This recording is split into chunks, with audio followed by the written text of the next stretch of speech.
Hello everyone, welcome to Chanakya academy Patna. आज से 69th BPSC के इस अभ्युदय सीरीज में हिस्ट्री के मिडिवियल इंडिया से रिलेटेड टॉपिक्स को मैं डील करने वाला हूं।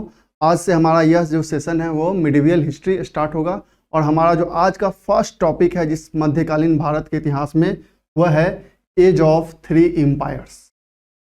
क्या होता है यह एज ऑफ 3 एम्पायर्स? बेसिकली इस एज के दौरान, इस पीरियड के दौरान 3 जो एम्पायर थे, गुर्जर, प्रतिहारा, पाला और राष्ट्रकूट, इनमें कन्फ्लिक्ट था over the area of Kannauj. Kannauj को लेके इन तीनों एम्पायर के बीच में कन्फ्लिक्ट था। दैट इज वाई, इस कारण से इस एरा को एज ऑफ 3 एम्पायर और एरा ऑफ ट्राइपेरिएट स्ट्रगल की कह सकते हैं कि जो 3 पार्टी है, 3 पार्टी कह सकते हैं, 3 पार्टी एम्पायर का जो संघर्ष था वह इस एरा में था। कारण क्या था? कन्नौज के ऊपर में कंट्रोल करने के लिए गुर्जर, प्रतिहारा, पाला वंश और राष्ट्रकूट के बीच में आपस में कन्फ्लिक्ट था। इसीलिए इस एज ऑफ ट्राइपेरिएट स्ट्रगल भी कहा जाता है। अब हम बात करते हैं आखिर क्यों यह कन्फ्लिक्ट हो रहा था, क्यों इतना कन्नौज इंपॉर्टेंट था। जैसा कि जस्ट मैंने अभी डिस्कस किया कि इसे एज ऑफ 3 एम्पायर भी बोला जाता है और एज ऑफ ट्राइपेरिएट स्ट्रगल भी कहा जाता है कि त्रिपक्षीय संघर्ष। ये 3 पक्ष थे, तीनों एम्पायर अलग अलग थे, इनका तीनों का जो मोटिव था कि जो कन्नौज है कि एक बहुत ही स्ट्रैटेजिक जिसका लोकेशन था, इसलिए उसको अपने कंट्रोल में करने के लिए ये आपस में लड़ रहे थे और इसीलिए इस एरा को त्रिपक्षीय संघर्ष कहा गया। अब इस तीनों में सबसे पहले हम बात करते हैं गुर्जर प्रतिहारा एम्पायर का कि आखिर क्या इसका इंपॉर्टेंस था, कौन कौन से इसके इंपॉर्टेंट किंग थे। तो सबसे पहले अगर हम बात करें गुर्जर प्रतिहारा के बारे में तो ये पेस्ट्रोलिस्ट थे। मतलब बेसिकली यह मेन रूप से यह इनका जो इकोनॉमिक एक्टिविटी था वो पशुपालन था। ये पेस्ट्रोलिज्म को ज़्यादा प्रीफर करते थे and primarily they are also pastoralist and fighter at the same time. Dynasty was founded by Harichandra.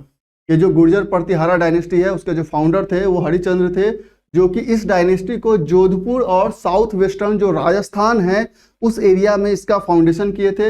Known for their sculptures, यह जो डायनेस्टी है अपने स्कल्पचर्स के लिए, कार्व पैनल्स के लिए और ओपन पवेलियन स्टाइल टेम्पल्स के लिए भी जाना जाता है। कि गुर्जर प्रतिहारा स्पेशली जो आप राजस्थान के western Rajasthan, south western Rajasthan के जोन में जो ओपन पवेलियन स्टाइल के टेम्पल कंस्ट्रक्ट करवा रहे थे वो काफ़ी ज़्यादा फेमस हुए थे। The greatest development of their style temple building it as Khajuraho, और इसका एक बहुत अच्छा जो सबसे एग्जाम्पल में मिलता है गुर्जर प्रतिहारा का वो खजुराहो में जो टेम्पल है, जो कि एक अगेन ओपन पवेलियन स्टाइल में वो डेवलप किया गया है, जिसके लिए ये गुर्जर प्रतिहारा को जाना जाता है। तो आपको यहाँ इंपॉर्टेंट याद रखना है कि कौन इसके फाउंडर थे। तो हरिचंद्र, किस एरिया में फाउंडेशन इसका हुआ? तो जोधपुर, साउथ वेस्टर्न राजस्थान में इसका फाउंडेशन हुआ। किस लिए बहुत ज़्यादा फेमस है? तो ये अपने open pavilion style of temple building के लिए काफ़ी ज़्यादा यह एम्पायर फेमस था। अब हम बात करते हैं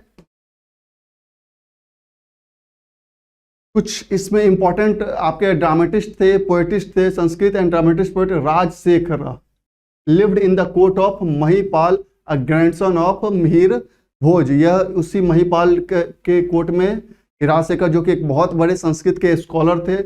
foreign traveller again Al Masudi had visited the Pratihara empire. ये प्रतिहारा एम्पायर में विजिट करते हैं ये जो फॉरेन ट्रेवलर थे। अब हम बात करते हैं इसके इंपॉर्टेंट रूलर्स की। तो जैसा कि हम जस्ट डिस्कस किए कि जो हरिचंद्र थे वो इसके फाउंडर थे। आफ्टर दैट जो इंपॉर्टेंट किंग्स है उसमें सबसे बड़े इंपॉर्टेंट किंग्स पहले आते हैं Nagabhata one, most famous Pratihara king known for containing Arab armies, defeated by Rashtrakuta king Dhruva. जो ध्रुव वन है वो राष्ट्रकूट किंग है, उनके द्वारा इन्हें ये डिफीट कर दिया गया था। अब बात करते हैं इसी में नेक्स्ट किंग जो इंपॉर्टेंट है आपके गुर्जर प्रतिहारा के, वो है वत्सराज। और यही गुर्जर प्रतिहारा किंग जो वत्सराज है कन्नौज को, जो कि वेस्टर्न यूपी में, जिसके लिए यह पूरा का पूरा जो ट्राइपेरिएट स्ट्रगल हो रहा था, त्रिपक्षीय संघर्ष हो रहा था, उसे अपनी राजधानी बनाते हैं और वो जो पॉलिसी अपनाते हैं कि विस्तार करना है, एक्सपेंशन करना है। Brought him into conflict with Dharmapal the Pala king and Rashtrakuta king Dhruv. चूंकि इनका जो पॉलिसी रहता है वत्सराज का, वो विस्तारवादी नीति रहता कि एम्पायर को जितना अधिक विस्तार किया जा सके, और इसी विस्तार नीति के तहत वो कन्नौज को भी कैप्चर करते हैं। लेकिन अधिक विस्तार करने के जो कह सकते हैं कि जो इनकी नीति रहती है उसके कारण ये कन्फ्लिक्ट में आ जाते हैं with Dharmapala and with the Rashtrakuta king Dhruva. This began the tripartite struggle and continue for about 350 years. और यह जो त्रिपक्षीय संघर्ष है लगभग 350 साल तक कंटिन्यू चलते रहता है। कारण यह रहता है कि जो ये वत्सराज रहते हैं इनका पॉलिसी एक्सपेंशन का रहता है और ये बहुत सारे एरिया को कैप्चर करना चाहते हैं, जिसके कारण से Vatsaraja Gurjar Pratihara king, Pala king, Dharmapala and Rashtrakuta king Dhruva के बीच में जो कॉन्फ्लिक्ट चलता है वो बहुत लंबे समय तक चलता है और ये उनके again generation to generation follow होते आते रहता है। Vatsraj defeated Pala ruler Dharmapala and Dantidurga the Rashtrakuta king for the control of Kannauj. और ये फाइनली जो है वो पाला रूलर धर्मपाला को भी डिफीट करते हैं, राष्ट्रकूटा किंग जो दंती दुर्ग रहते हैं उसे भी ये डिफीट करते हैं। नेक्स्ट आपके इंपॉर्टेंट रूलर्स है Nagabhata two. He conquered the Kannauj and Indo-Gangetic plain as far as Bihar from the Pala and again check the Muslim in the west. Again he rebuilt the Shiva temple of Somnath in Gujarat. ये जो Shiva temple है उसे फिर से वो revive करते हैं, rebuild करते हैं, which had been demolished in an Arab raid from the Sindh। कि जब अरब इस पे अटैक करते हैं गुजरात के सोमनाथ टेम्पल पे उसे कंप्लीटली डिस्ट्रॉय कर देते हैं, तो ये नागभट्ट टू ही हैं जो उसको फिर से रिबिल्ड करते हैं। नेक्स्ट किंग है आपके इंपॉर्टेंट किंग है भोजवन या फिर इन्हें मिहिर भोज के नाम से भी जाना जाता है। ये जितने भी प्रतिहारा रूलर्स हैं उनमें से ग्रेटेस्ट प्रतिहारा रूलर कहा जाता है। Got victory over Pala and Rashtrakuta capital at Kannauj which is also known as Mahodaya. किसे महोदया भी नाम से जाना जाता है, तो क्वेश्चन इससे भी पूछा जा सकता है आपसे। और ये बहुत बड़े डिवोटी रहते हैं, बहुत बड़े विष्णु के भक्त रहते हैं, इसीलिए ये टाइटल अडॉप्ट करते हैं आदि वराह। तो क्वेश्चन ऐसे भी आपसे पूछा जा सकता है कि which one of the following Gurjar Pratihara ruler adopted the title of आदि वराह। तो ये आदि वराह का जो टाइटल है मिहिर भोज ऑप्ट करते हैं क्योंकि ये विष्णु की डिवोटी रहते हैं। नेक्स्ट हमारा है पाला ऑफ बंगाल। इसका जो फाउंडेशन होता है, इसके फाउंडर जो रहते हैं वो गोपाला रहते हैं जो 750 में इसकी फाउंडेशन करते हैं। अब इनका जो कैपिटल रहता है जैसे दैट इज कॉल्ड मुद्देगिरी या मुंगेर जो प्रेजेंट अभी आपके बिहार में है। Pala kingdom is included Bengal and Bihar which included major cities of Pataliputra, Vikramapura, Mohangyar and Tamralipti. Pala भी are the followers of Mahayana sect of Buddhism. जो बुद्धिज्म है हिनायन और महायान, जैसा कि जस्ट मैंने आपको अर्लियर बुद्धिज्म के चैप्टर में पढ़ाया, तो ये महायाना सेक्ट का जो बुद्धिज्म को फॉलो करते हैं और तांत्रिक स्कूल ऑफ बुद्धिज्म जिसे हम थेरावाड़ा बुद्धिज्म हम कह रहे थे और वज्रयान बुद्धिज्म कहते हैं, जो महायाना सेक्ट का वज्रयान बुद्धिज्म है, ये तांत्रिक स्कूल ऑफ बुद्धिज्म कहा जाता है जिसके ये फॉलो। तो मेनली ये जो पाला रूलर्स थे वो महायाना सेक्ट ऑफ बुद्धिज्म को फॉलो करते थे।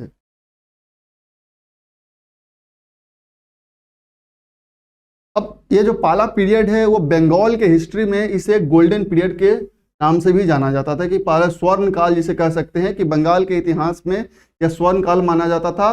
पाला armies were famous for vast war elephant cavalry. कि जो पाला आर्मी इसलिए भी फेमस थी कि जो आर्मी थी उसमें जो एलिफेंट को जो कैवलरी थी वो काफ़ी अधिक था, जो विशाल हाथी या घुड़सवार होते थे।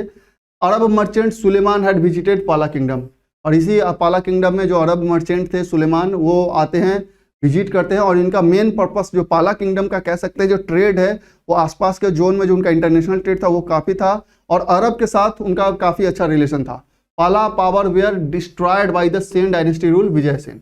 लेकिन पाला रूलर्स को डिस्ट्रॉय कर दिया जाता है सेन डायनेस्टी के जो रूलर रहते हैं विजय सेन के द्वारा, और ये बाद में उसके बाद सेन डायनेस्टी का वहां पे फाउंडेशन किया जाता है। इंपॉर्टेंट रूलर्स की अब बात करें हम इसमें, गोपाला जो कि फाउंडर है पाला डायनेस्टी के। आफ्टर दैट धर्मपाल जो कि बहुत ही इंपॉर्टेंट किंग माने जाते हैं पाला डायनेस्टी के, जो कि डिफीट करते हैं राष्ट्रकूटा किंग ध्रुव को and Pratihara king Nagabhata two को। फाउंडेड विक्रमशिला यूनिवर्सिटी, जो आपका विक्रमशिला यूनिवर्सिटी है भागलपुर में, उसके जो फाउंडर है पाला किंग के किंग धर्मपाला है। बीपीएससी ऐसे क्वेश्चन पूछ चुकी है इस पे, तो ये आपको याद रखना चाहिए। आफ्टर दैट हम बात करें तो नेक्स्ट इंपॉर्टेंट किंग है पाला डायनेस्टी में, that is called Devapala. Devapala expanded empire the in east and included Assam. यही है अतिपाला किंग जिन्होंने असम को भी पाला किंगडम में मिलाया था। His inscription proclaim his victory over Hunas, Gurjaras and Dravidas. और चूंकि इनका भी एक एक्सपेंशन पॉलिसी था कि अधिक से अधिक एम्पायर को एक्सपेंड किया जाए, इसी में इनका जो बहुत सारे इंस्क्रिप्शंस में ये भी मिलता है कि इन्होंने हुना को भी डिफीट किया था, गुर्जर को भी डिफीट किया था, और द्राविड जो डेक्कन का जोन है उसमें भी एम्पायर को एक्सपेंड किया था।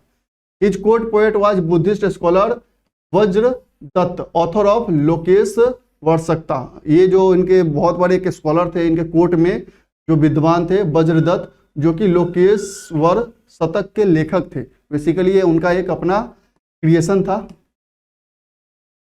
आफ्टर दैट हम बात करते हैं राष्ट्रकूटा किंग की। बेसिकली जो राष्ट्रकूटा किंग है वो फ्यूडिटरीज हैं चालुक्य के। ये चालुक्य के ही सामंत माने जाते थे, जिनका जो कैपिटल है जो कि मान्याखेत और मालखेड नियर, जो कि सोलापुर के नियर में है। दे वे are tolerant in their religious view and patronise Shaivism, Vaishnavism and Jainism. ये काफी, अगर रिलीजियस पॉइंट ऑफ व्यू से हम राष्ट्रकूटा की बात करते हैं कंपेयर टू गुर्जर प्रतिहारा या पाला, तो ये काफी ज्यादा टॉलरेंट थे। टॉलरेंट इन द सेंस कि जो भी जैनिज्म को फॉलो करता है वो कर सकता है, सैविज्म को भी या वैष्णविज्म को भी ये फॉलो करते थे। अब इसके इंपॉर्टेंट रूलर्स की हम बात करें तो इसके जो इंपॉर्टेंट रूलर्स है उसमें आपको दंती दुर्ग है जो कि फाउंडर है राष्ट्रकूटा किंगडम के। कृष्णा वन है उसके बाद। Extended the empire included present day Karnataka and Konkan under his control. तो ये कंट्रोल कर लेते हैं पूरे जो कर्नाटका का जोन है Krishna one. And the rock cut cave, जो कैलाशनाथ का जो टेम्पल है, फेमस टेम्पल है at Ellora caves was built during his reign. और इसी कैलाशनाथ टेम्पल में जो रावणा जो सेकिंग करते हैं कैलाश माउंट को, वो उसमें आपको पिक्चर आपको देखने को मिलेगा, स्कल्पचर। और ये ही कृष्णा वन जो राष्ट्रकूटा किंग है उनके द्वारा ये बेसिकली उन्हीं के टाइम पीरियड में ये फाउंडेशन उसका किया गया था। नेक्स्ट इंपॉर्टेंट रूलर है Dhruva. He led successful expedition to Kannauj, defeated the Nagabhata two and Dharmapala Pala dynasty के जो रूलर है ध्रुवा, उन्होंने ही डिफीट किया था नागभट्ट टू को, जो कि प्रतिहारा किंग थे, गुर्जर प्रतिहारा किंग।